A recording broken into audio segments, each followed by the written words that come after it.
KKMD 694와 인도계 언론 유라시안 타임즈 번역. 인도 AMCA 터키 TF-칸보다 한참 앞서가는 KF-11. 한국 5세대 전투기를 개발 및 운용하는 네 번째 국가 되나. 여러 나라들이 5세대 혹은 4.5++ 세대 전투기를 개발하기 위한 레이스를 펼치고 있는 가운데 대한민국은 미국, 러시아, 중국처럼 5세대 전투기를 개발한 엘리트 국가 대열에 합류하고 있는 것으로 보인다.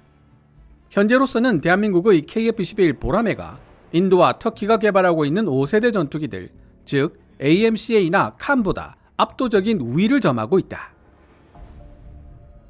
2024년 3월 25일 인도계 언론 유라시안 타임즈가 게재한 기사 내용입니다. 인도의 자부심 할테자스와 대한민국 FA-52 세계 경전투기 시장에서 여러 번 맞부딪히면서 인도인들은 대한민국에 대한 경쟁의식을 불태우고 있습니다.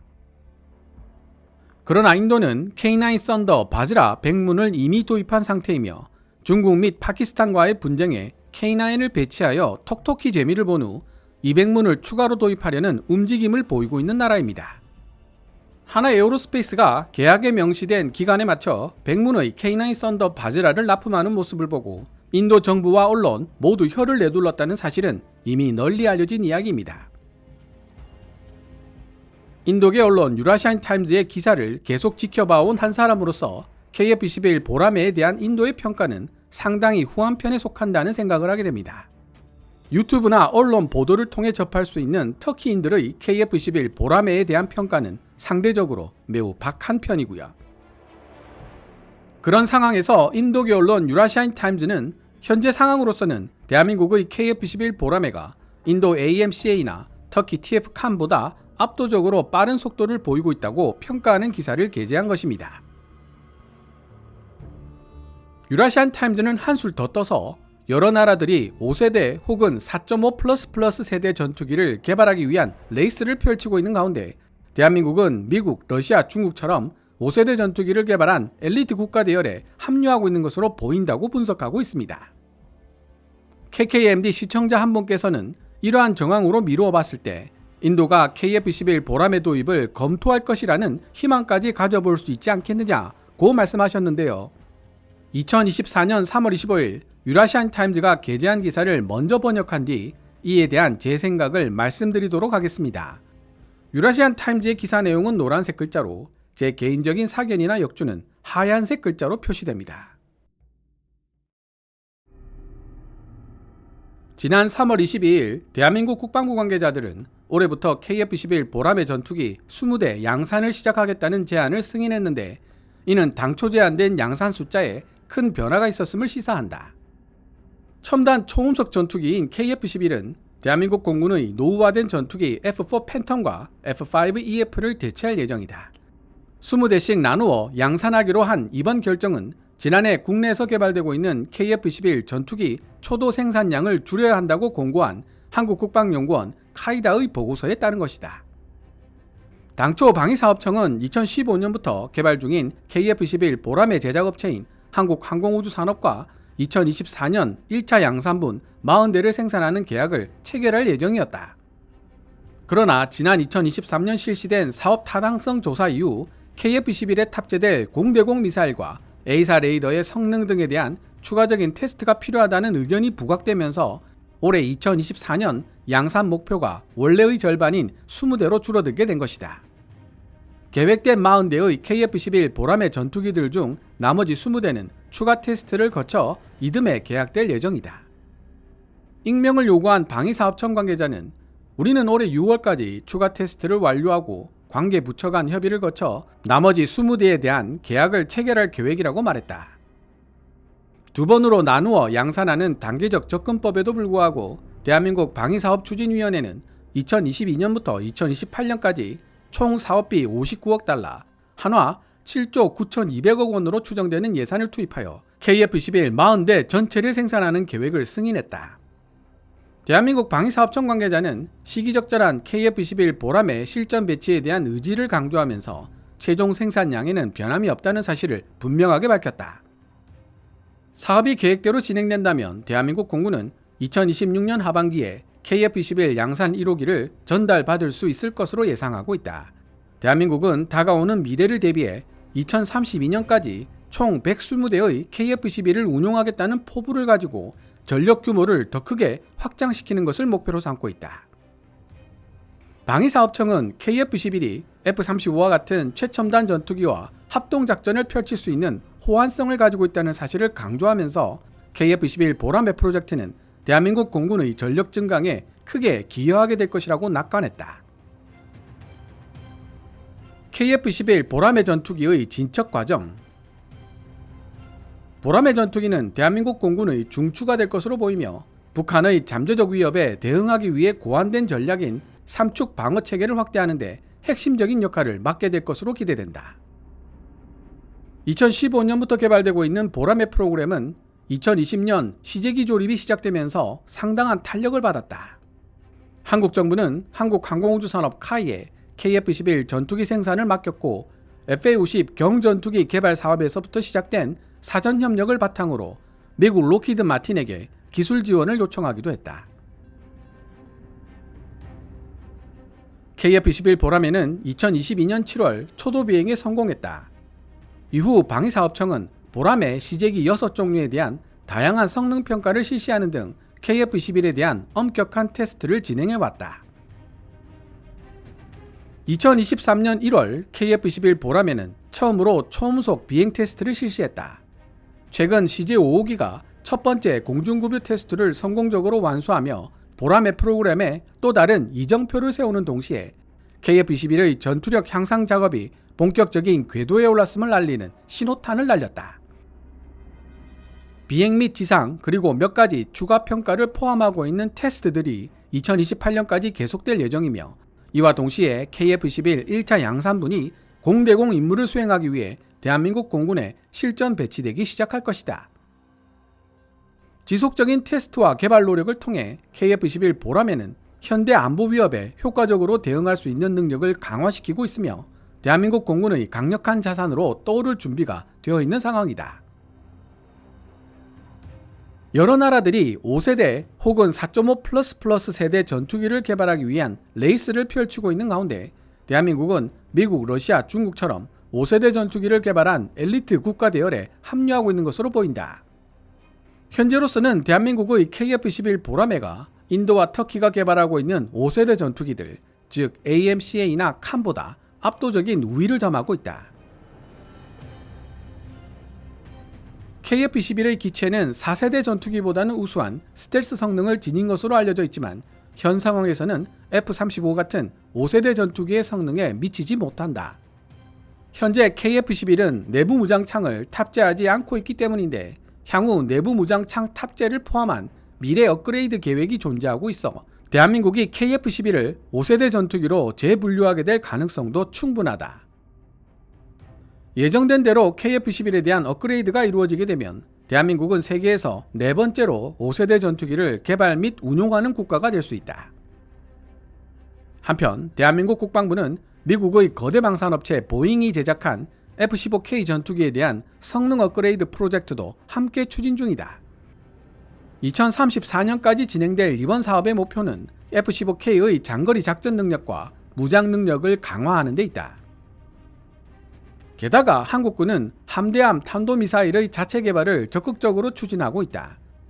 국방과학연구소 ADD에 의해 추진되고 있는 해당 프로젝트는 해군 전투함으로부터 주요 지상 목표물들을 정확하게 타격할 수 있는 함대지 탄도미사일을 만드는 데 초점을 맞추고 있다. 처음 이 부분을 읽으면서 도대체 함대함 탄도미사일을 개발한다는 말인지 함대지 탄도미사일을 개발한다는 말인지 구분이 되지 않아 오타가 난 것이 아닐까라고 생각했습니다.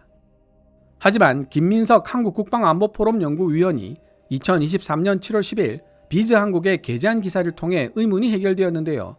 김민석 연구위원에 따르면 제152회 방위사업추진위원회에서 함대지 탄도유도탄 체계 개발 사업을 발표했습니다. 2024년부터 2036년까지 총 6,100억 원을 투입하여 진행되는 이 함대지 탄도유도탄, 일명 현무 4-2는 괴물 미사일로 불리는 현무5에 비해 큰 주목을 받지는 못했습니다. 그러나 김민석 위원은 현무 4-2가 향후 육군의 KT-SSM 전술 탄도미사일과 함께 한국군의 가장 중요한 전력으로 자리 잡을 가능성이 크다고 분석하고 있습니다. 그 이유는 바로 현무 4-2를 발사할 수 있는 플랫폼, 즉 정조대왕급 이지스 구축함과 KDDX의 등장에 있는데요. 여기에 합동 화력함까지 더해지면 유사시 최소 200발 이상의 현무 4-2 미사일을 동시에 발사할 수 있는 플랫폼을 갖추게 됩니다. 더구나 위치가 고정되어 있는 육군의 미사일 발사 기지와는 달리 해군 전투함들은 이동하는 미사일 기지로 활약할 수 있다는 장점도 가지고 있죠. 김민석 연구위원은 현무 4-2 탄도미사일의 파생형으로 지상 공격 및 대함 공격이 동시에 가능한 지해 복합형 탄도미사일 개발을 제안하고 있습니다. 유라시안 타임즈가 아마도 기사를 쓰면서 이 부분을 헷갈린 것 같은데요. 김민석 연구위원의 분석에 따르면 함대지 유도형 탄도미사일 현무 4-2 개발이 기본이고 이를 함대함 미사일로 사용할 수 있는 파생형의 개발이 검토되고 있다는 것으로 이해될 수 있습니다. 이 신형 탄도미사일은 현재 대한민국 해군이 운용하고 있는 SM-2를 능가하는 보다 향상된 성능을 갖출 예정이다. 한국군의 목표는 이 첨단 탄도미사일을 정조대왕급 이지스 구축함과 곧 등장하게 될 한국형 구축함 KDDX에 통합하는 것이다. 올해부터 2036년까지 진행될 예정인 이 사업에는 약 6,100억 원의 비용이 소요될 것으로 추정된다.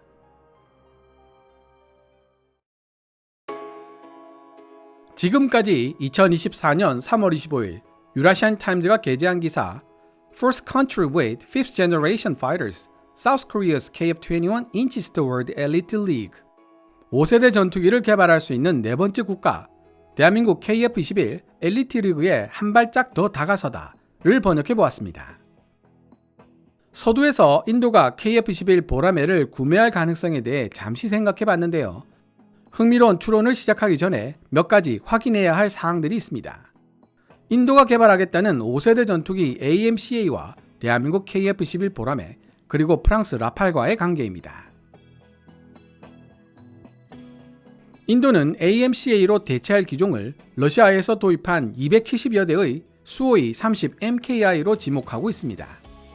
최대 이륙 중량이 35톤으로 알려진 수호이 30MKI는 대형 전폭기인데 반해 AMCA는 전장 17.2m에 최대 이륙 중량이 25톤에 불과한 중형 공중우세기입니다. 더구나 스텔스를 표방하는 AMCA는 내부 무장창을 탑재할 예정이기 때문에 무장 탑재력은 수호이 30MKI보다 훨씬 떨어지게 될 것이 분명합니다. 향후 인도 공군이 수호이 30MKI를 AMCA로 대체하는 날이 온다면 AMCA의 부족한 무장 탑재력을 보완해 줄 수 있는 기체가 필요할 것이라는 추론을 할 수 있는데요. 현재 인도 공군이 보유하고 있는 기체들 중 그런 필요를 충족시켜 줄 수 있는 것이 바로 다소 라팔입니다. 하지만 이미 알고 계시다시피 인도는 라팔을 대당 가격 2억 1천만 유로, 하나 2,900억이 넘는 가격으로 구매했습니다. 인도 입장에서 라팔은 결코 만만하게 도입할 수 있는 전투기가 아닌 것입니다. 수호이 30MKI는 2004년 11월부터 인도 공군에 도입되기 시작해 2005년에 실전 배치된 F-15K와 거의 비슷한 기대 수명을 지니고 있을 것으로 추정할 수 있는데요. 이는 곧 20년 후인 2040년에도 수호이 30MKI가 여전히 인도 공군에서 운용되고 있을 가능성이 매우 크다는 사실을 암시한다고 볼 수 있습니다. 따라서 AMCA 개발 프로젝트에도 상당한 시간적 여유가 있다고 판단할 수 있고 당분간 KF-21 보라매가 여기를 비집고 들어갈 틈을 찾기는 어려울 것이라는 생각이 듭니다. 제가 봤을 때 오히려 가능성 있는 부분은 70여 대에 달하는 노후화된 공중우세기 미그-29 UPG의 교체 필요성입니다. 인도 공군은 테자스를 개량한 테자스 마크2로 미그-29 UPG를 대체하겠다는 주장을 펴고 있는데요. 테자스 마크1보다 덩치를 키운 테자스 마크2는 KF-21 보라매에도 탑재되는 F414 엔진을 사용하고 인도에서 자체 개발한 우탐 A사 레이더 등을 탑재할 예정입니다. 컴퓨터 그래픽으로 묘사된 테자스 마크2를 보면 카나드를 장착하여 사브의 그리펜 NG와 매우 유사한 형태로 보이는데요.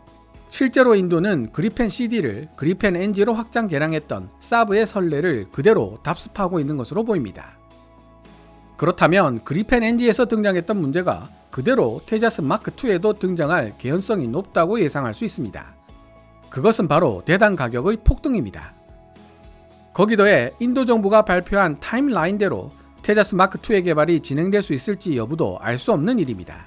테자스 마크2의 초도 비행 날짜를 2023년으로 발표했던 인도 정부는 2023년 1월 테자스 마크2의 초도 비행 날짜가 2026년 혹은 2027년으로 연기될 것이라고 이미 한 차례 번복한 사례가 있기 때문입니다.